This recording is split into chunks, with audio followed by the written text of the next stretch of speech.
Today we're taking a look at a piece of movie history, and the amazing thing is that it's still in exactly the same condition 10 years after its fame. And today we're going to find out a little bit more about it. I mean, I'm sure this thing needs no introduction, but if you don't know what it is the Top Gear Police Department drone of intrusiveness.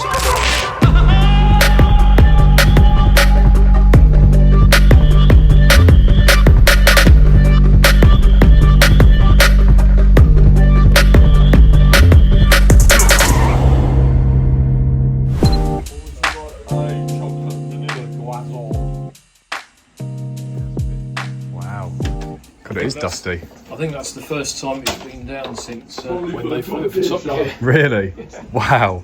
I'll tell you what. Grey! It's great. It is great. Call yourself a model shop. Look at the state of it. Oh, this is the thing. No one here is tall enough to reach it on the bloody ceiling. I mean, this thing is still in pristine condition. It doesn't look like it's ever been used, and it's been sat here ever since the TV show aired, I think back in 2015. Well, it was built specifically for Top Gear, which was the last season with Clarkson, Hammond and May. It was used in the episode where they were driving around in an abandoned ammunition depot in Wales, and Clarkson was flying the model using a big sort of fake remote control, but in reality Mark was behind the camera actually piloting it. You will now go head to head with the Top Gear Police Department. Each of you will take it in turns to drive your own car, while the other two will use a selection of police vehicles to try and stop you. It was built from a kit which had to be imported from America because it was basically the BBC wanted the biggest drone that they could get hold of, and all of the ones that were available over here were sort of 2/3 the size of this. Coming from America, and the import duty was almost as much as the price of the kit.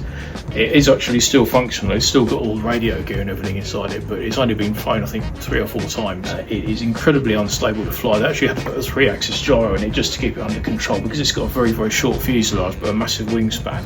It sort of flies like that. Now, the plane was actually provided by this man here, who you may recognise, Mr. Mark Tilbury, an English multi-millionaire businessman, and I think he just got bored one day and kind of thought, I might build a radio-controlled plane for Top Gear. And well, he did. When they got to the filming location, the first thing they wanted to do was film a scene where Clarkson crashed the model.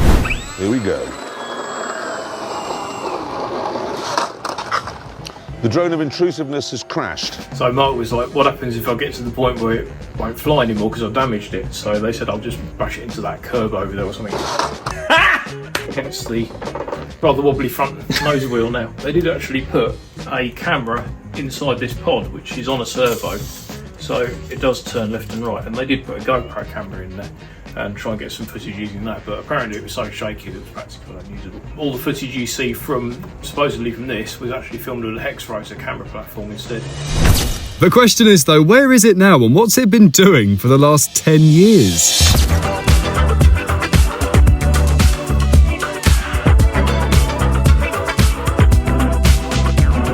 Well, this is Model World in Sittingbourne, and it's now the home of this big grey thing. We'd have it hanging up on the ceiling up there, and that's as high as it's been since it was filmed on Top Gear. Now, what I was really hoping was to see this thing up in the air. I was hoping we'd be able to get it out for a flight, but my history with planes isn't fantastic. And the owner wasn't around to be able to fly this thing for us, so we're going to give that one a miss, I'm afraid. But at least we know it's still here today. It's still just as gorgeous as it was back in those Top Gear days. The TGPD drone of intrusiveness. With its military-spec nose-mounted reconnaissance camera, it would track down May in a heartbeat. Here we go. The drone of intrusiveness has crashed.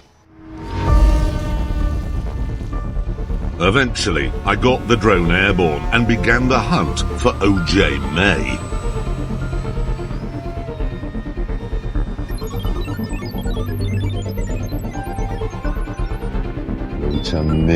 Wait a minute. Ooh, you sneaky little... James was hiding in an abandoned garage bay. But if he thought he was safe there, he had another thing coming. Are you ever tempted to try and fly it?